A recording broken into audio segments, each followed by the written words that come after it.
कैलासवासी विष्णुपंत कोटे बरोबर 1978 पासून माझे संबंध होते। काही वेळेला नामदार सुशील कुमार शिंदेना भेटण्याकरता त्यांची भेट घ्यायची। या दरम्यान 1992 मध्ये कैलासवासी महेश कोटे हे महापौर झाले आणि बापूजी नगरमधून मी त्यावेळेला नगरसेवक म्हणून निवडून आलो होतो।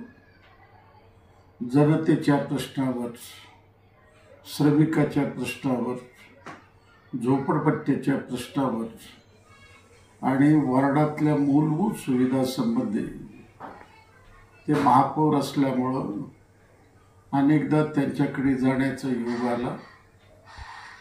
त्या पद्धतीचं सहकार्य ते करत होते। असं 1992 पासून त्यांच्याबरोबर माझे मैत्रीचे संबंध निर्माण झाले। 95 ला आमदार झालो। अनेक प्रश्न त्यावेळेला महानगरपालिकेकडे प्रलंबित होते।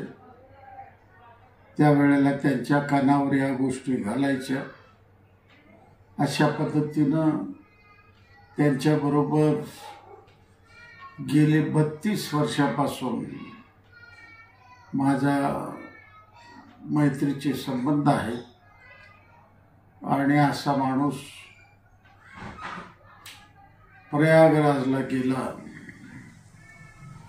आणि अमृत पर्वामध्ये स्नान करण्याकरता जाण्याची तयारी करत असताना त्या नाटक आलं आणि ते जग सोडून गेलेले आहेत।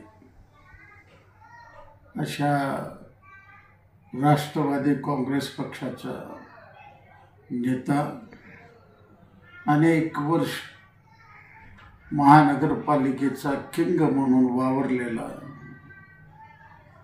विशेष करून जुन्या घरकुलमध्ये पाणी, रस्त्याने ड्रेनेज आणण्याची महत्त्वाची कामगिरी केलेला कैलासवासी महेश कोटे आपल्यामधून निघून गेलेले आहेत। याबद्दल मी समस्त श्रमिकाच्या वतीनं त्यांना भावपूर्ण श्रद्धांजली वाहतो। आधार मिळावं, या संकटातून बाहेर पडावं अशी अपेक्षा व्यक्त करतो।